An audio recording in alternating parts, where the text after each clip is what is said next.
really cute. I really like it. Good to see you. You too. I'm excited. I'm excited too. I'm Ready? nervous. You're not. Nah, it's good. It's good.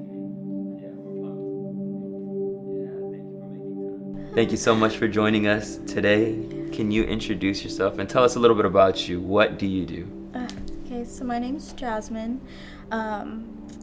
Man, I feel like I'm a jack of all trades type person. Come on.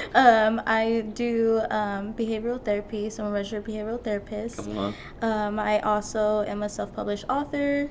Let me find out. Let's go. Yeah, which was all about like self-discovery, ironically. Yeah. So it's so awesome. I feel like I can look back on that book now and just not even recognize that person. Yeah, which is part of this right here. Yeah. Absolutely. Yeah, and besides that, like I just spend a lot of time with family. Yeah. A lot of grounding, Come things on. like that. But yeah, it's pretty I much love it. Well, I'm pumped that you're a behavioral therapist because, as you know, we have a son with special needs, and we may be tapping into that a little bit, and so we'll just keep you on the filed away if we need it coming up soon. I want to get into your story a bit. Let me know, when did you start coming to Grace? Oh man. I moved to the site around 2019. That was the year that I graduated. I want to say right after I had graduated. I knew some people that went to Grace. Okay. And I thought I'd check it out. Started going, and I started, I believe, at the youth group and Like said, youth. in youth. Okay. And I believe I was like already 18, so it was pretty much over the age limit. And you had graduated. Right. Yeah, you were. Yeah, I was kind of a little over it, but I started there, Okay. and then eventually I ventured off into young adults. Okay. But it was definitely something that wasn't a frequent occurrence for me. Like I would show up, and then I wouldn't show up, and I would let months pass, and then I would show up again, and then I would let months pass. So it wasn't something that You weren't consistent. Yeah, I wasn't consistent, and I just kept like, I knew I kept coming back though. Like it was something that I almost like felt in my heart to like, just keep going, keep going. But then of course I would just get pulled away so back like into the world that like I just kind of lost my way. And it wasn't until 2023 February where I truly got saved. Okay. So tell us a little bit about that. You were inconsistent, obviously, and we can go for a while about inconsistency and how you not being plugged into the body really doesn't help you. But okay, 2023, you came, you got committed. Why was that? Oh man, so I was in a really dark place. When I say lost, like lost.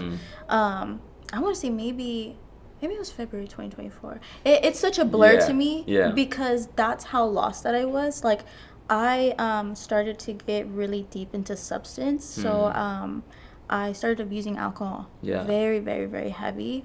I dealt with depression at a very young age. There was certain traumatic events that I went through my adolescence that I feel like really altered my way of living later on in life.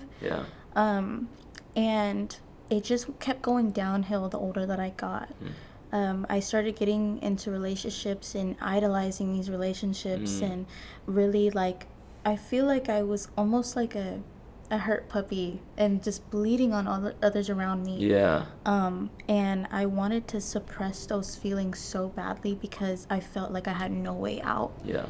But for some reason, it's like alcohol and, substance. I was, smoking weed and I was doing all these crazy things that I felt like numbed those feelings.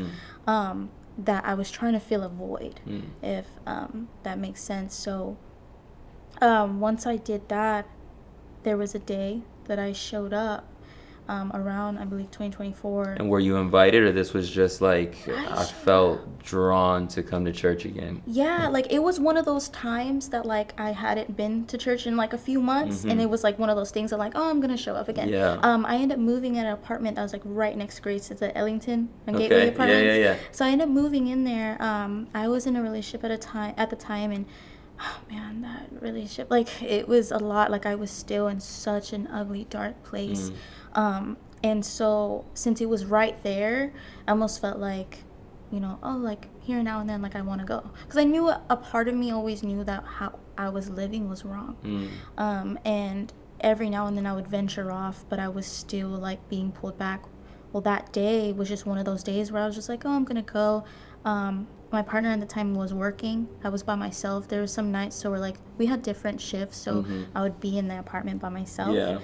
And when you're by yourself and you're really lost and you're abusing alcohol and you're doing these things, it gets very dark. It gets very lonely. Yeah. And so I was like, oh, I'm just going to go show up there because I'm by myself tonight. You know, I'm just going to go. I showed up that night, and that night changed my life forever. Absolutely changed my life forever. Okay, tell me about it. So where, at this point, I think that you're saying it's like 2024. We haven't moved into the auditorium yet. We're in the venue, and so you show up. Did you show up on time? I did show up on time. Hey, come on, kudos to you. So you showed up on time, because there is music that actually, there's worship that happens before the message, just for people who don't know. But so you show up on time, you experience worship, and tell us what's happening in that moment. Oh man, so worship, every time that I had been there, I've always went in time for the worship. I feel like, if anything, that was the time that I felt the most connected. Was during worship. And for whatever reason, like, I just still would venture off. But that day, you know, I do believe worship hit a little different that time. And I mean, God knows why. And at the moment I didn't, and I remember just feeling it. And then later on, I came to find out that it wasn't a regular service that day. It wasn't just any service. There was, you guys put it on a life change video, and it was about George. Come on. Our very first life change video. In which I had no idea. I didn't even know that was a thing. And I wasn't expecting it. I didn't go in knowing that was going to happen. I was expecting, you know, just like the regular service that I had experienced where in the past, you know, I didn't have a Bible. I didn't have a notebook. Like, I would just show up. And honestly, to be honest with you, there's a few times that I showed up there where I was like still drunk or even like hungover from the day before. And I would just be there, and I would just sit and just, you know, take in what I could. If anything, I was just taking little things that resonated with me, and then I feel like it would go out one ear and out the other once I get home. But that day, no, like, it stuck. Like, it stuck hard.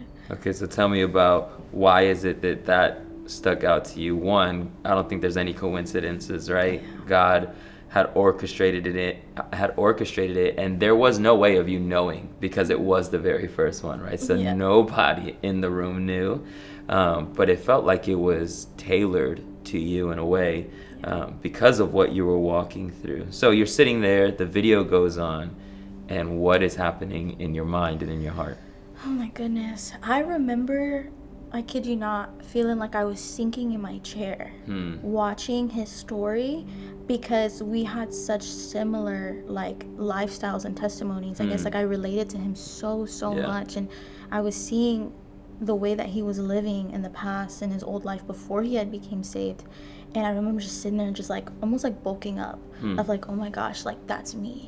Like, that's my life right now. Like, is that what I, you know, look like? You know, if that makes sense. And then it was showing the aftermath and what his life became once he did find Jesus, and when he surrendered his life. And I was just like stunned. Like, for whatever reason, I guess that's the first time I really felt the Holy Spirit. I want to say so. Like, I felt chills all throughout my body. I was sobbing. Come on. I was literally weeping. I was just watching this guy, and I was like, God, I was like, this is insane. I was like, this just proves what he can truly do before my eyes. And I remember telling myself, I want that.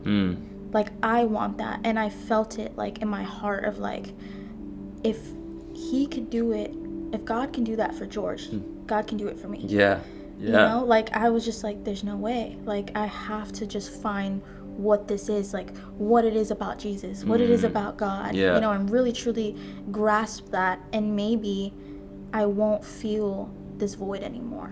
Because nothing was helping. You know, nothing. Like, I feel like my relationships, I somewhat made them like a security blanket. And then once I started diving into alcohol or smoking or anything like that, it was almost like I didn't need that security blanket anymore.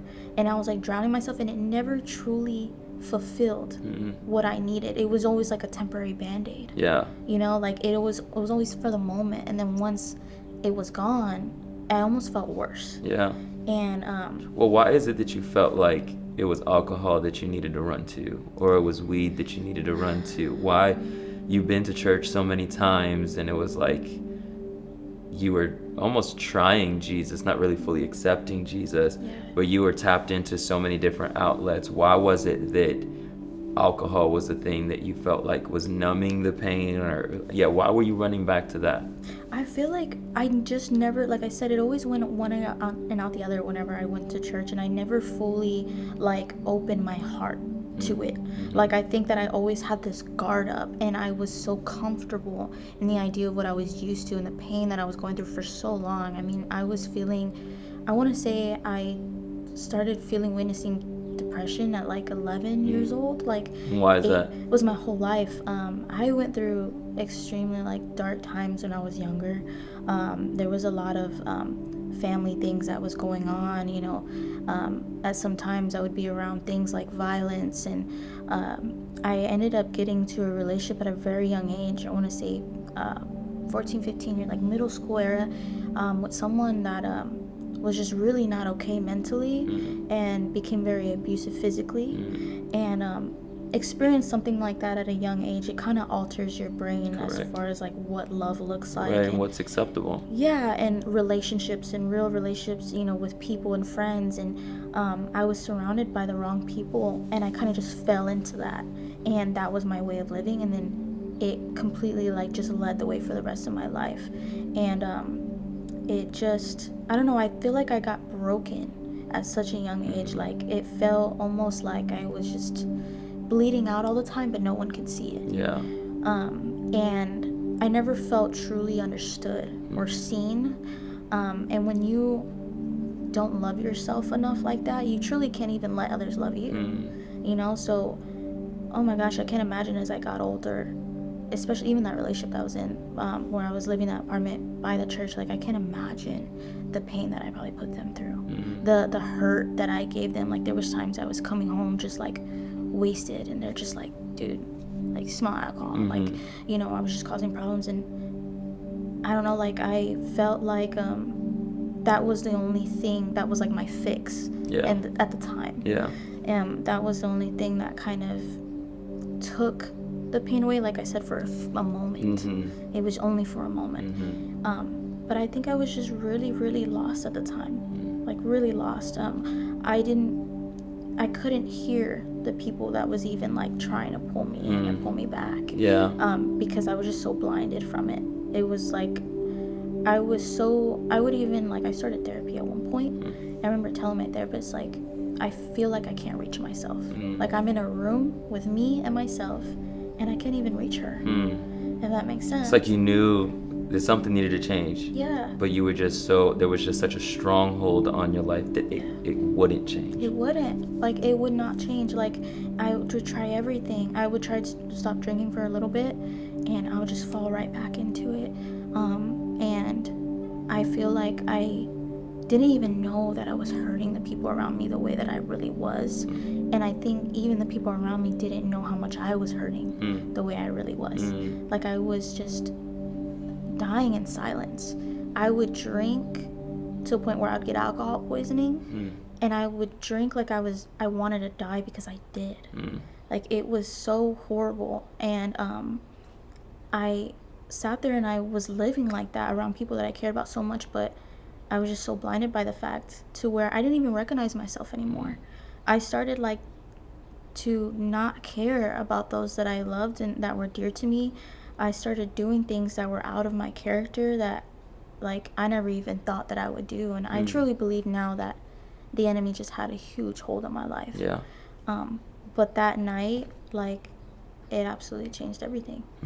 Like, so you watch this video, you're in your seat, the weight is just on you. You're weeping because that's me. And God did something in George's life. I want him to do it in mine. So what are your next steps from the service? Like from the moment that the video is done to when God is wrecking you, what's the next steps for you? Oh my gosh. So I went home. I went back to the apartment afterwards, and I feel like I remember the drive so clearly. Like, I was still crying, like, driving home. Like, I didn't leave those feelings out the door. Like, it followed me out. And I got to the apartment, and, you know, the partner I had at the time was still at work. I was alone. And I'm telling you, like, I drank so much. Like, I was, like, door dashing bottles, like, to my apartment. So I had, like, bottles in the freezer, in the fridge, in the room under the bed. Like, I had a problem. Yes. I went inside the apartment, and the first thing that I did was I started grabbing every bottle that I could find.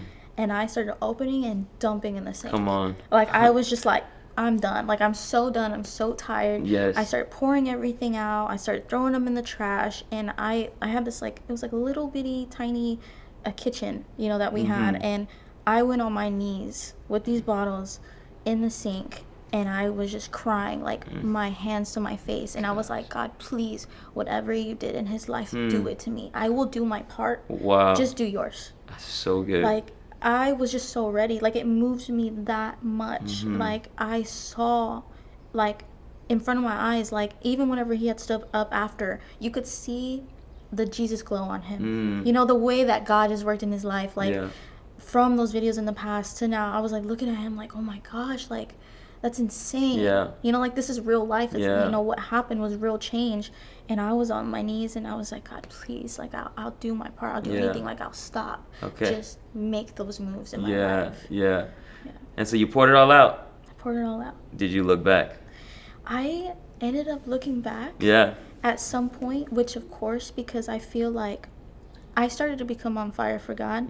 I started to see the change, but it scared me. And it, like, kind of made me feel like, oh my gosh, like it was unfamiliar. And because it was so unfamiliar, like, it made me, like, I guess, uncomfortable, and I had to step out my comfort zone because I was also surrounded by these things. I still had, like, the friends that I had in my life that would peer pressure and now they were like, so they weren't even, like, accepting the fact that you wanted to change or celebrating the fact that you wanted to change. They were pulling you back into the person that you did not want to be, is what you're saying. And I think that I probably had something to do with that, because I didn't make the necessary part of surrounding myself with other Christ-like people. I was still in that that field of others that did what I was doing and had those friendships like that. And I didn't necessarily break it because I didn't know the importance of having Christ-centered relationships until later. And so it would, like, pull me back in. And so when I hit back hard, like, I hit back hard. And but I never once forgot that feeling. I never once forgot that thought.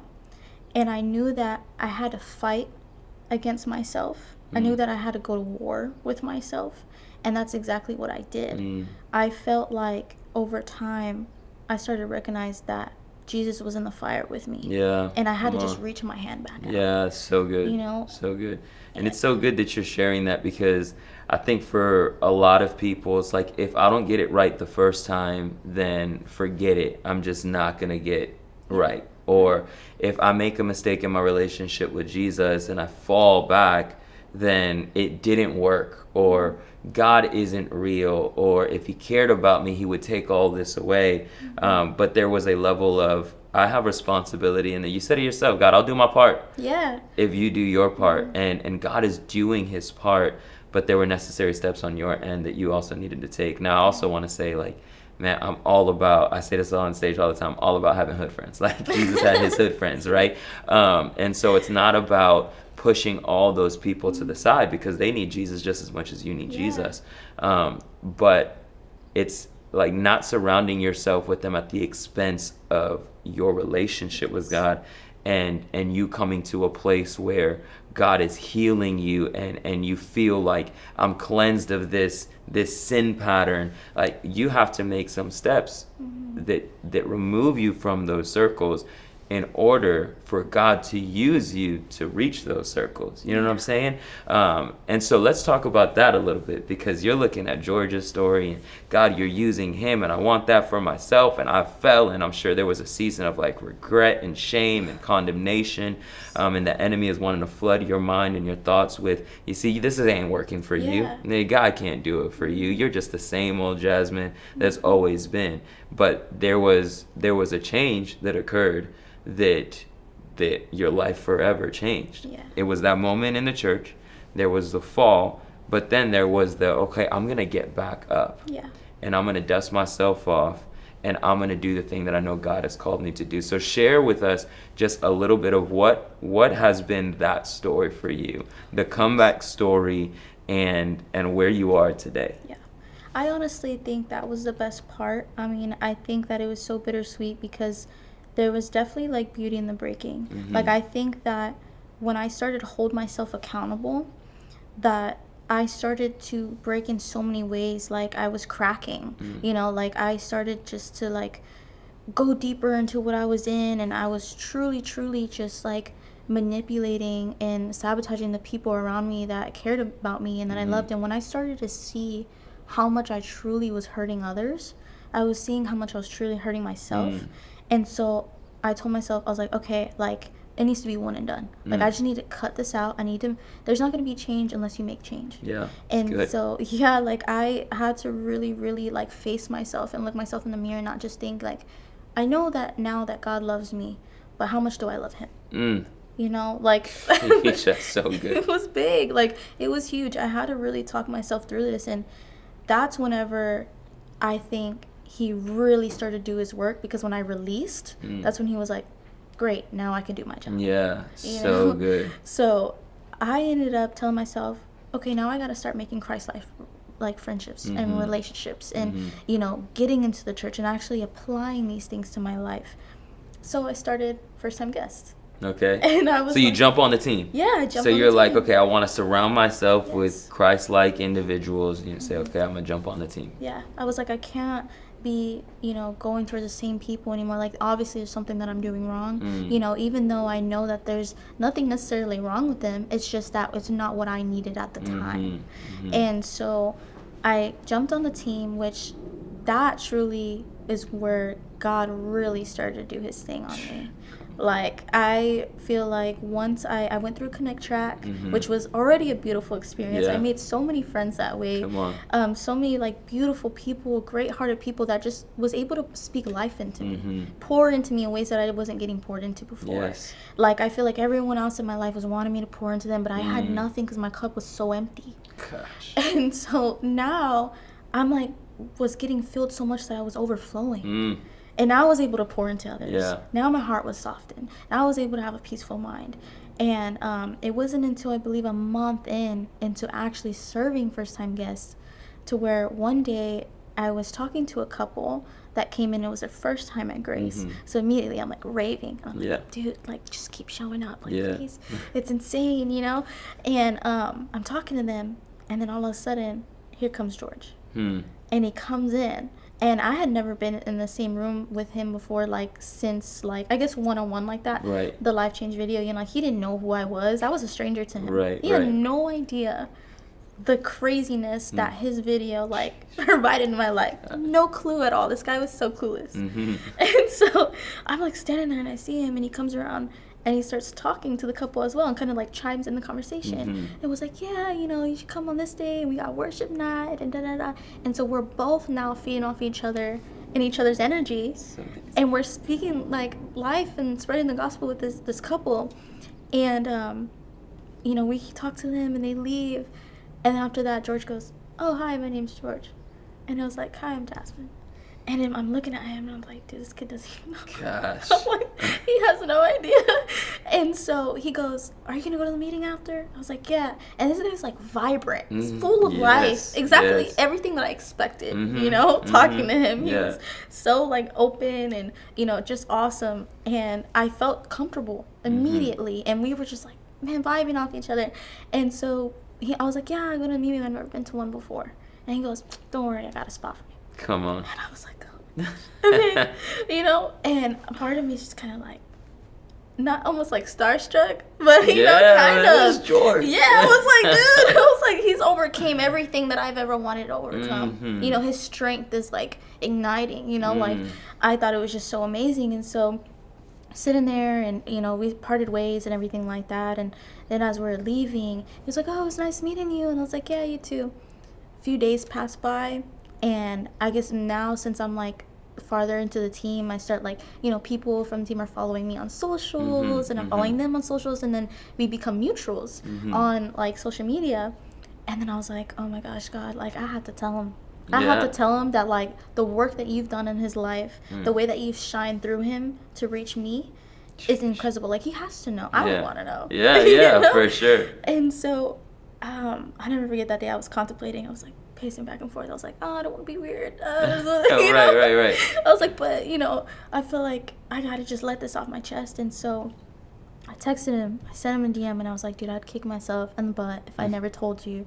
The like your testimony, your bravery, your strength, you sharing your story, you know, changed my life forever. Like God worked through you in ways like if you ever asked God use me, it worked. Wow. You know, like he did. He So used you, good. man. Like I saw everything, and I went home that night, and I was telling them one by one every story, everything that happened. I was like, and now I'm at first time guest, and he was just like crying. He was like, dude, there's no way. Yeah. Like he couldn't even believe it, and he was like, thank you so much for telling me that. He was just like this is insane. I was like, even now, I said it then, but then I wasn't even close to the person I am now.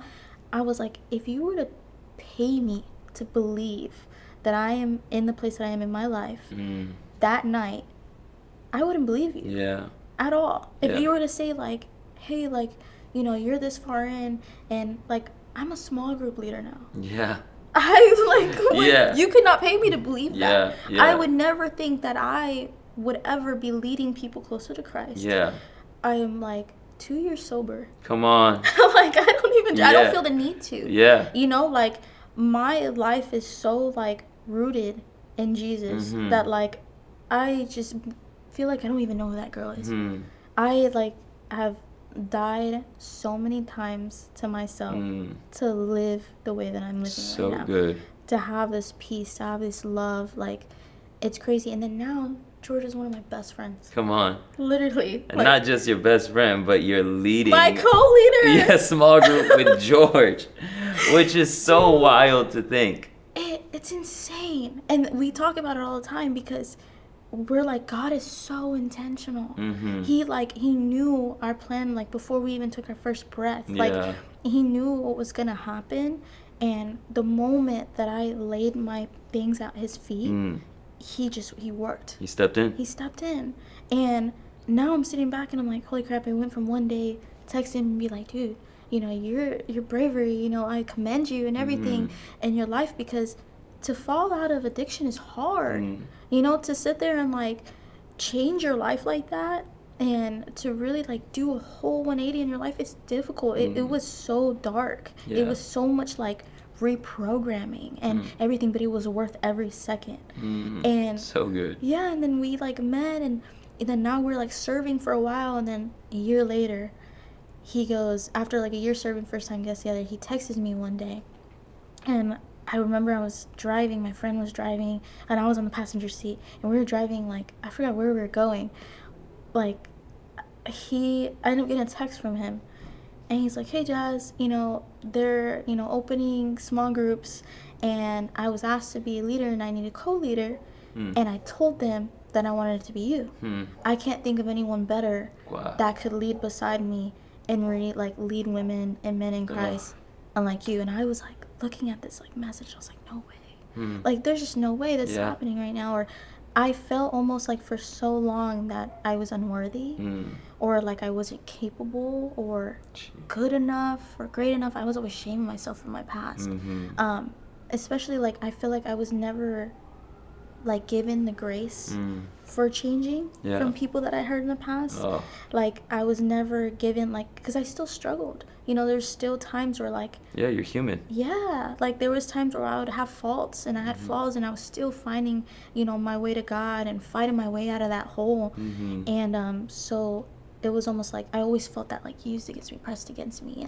And it wasn't until I had like all these friends in Christ that really poured into me, and they were like, it's okay. You know, like, you're forgiven by God already. You don't need them to forgive you. You don't need to explain. You don't need to keep trying. You don't need to keep knocking, because you've already been forgiven. And when I accepted that and I received that, like, it took off from there. Yeah. And now I found myself like going in, and we're taking our pictures for Houston Hangs. And I'm like, whoa, Yeah. get this. I used to attend Houston Hangs. I was in a small group. I showed up, and before I ever thought that I could be a leader or anything, like, I was in Houston Hangs and I was in Beauty of God.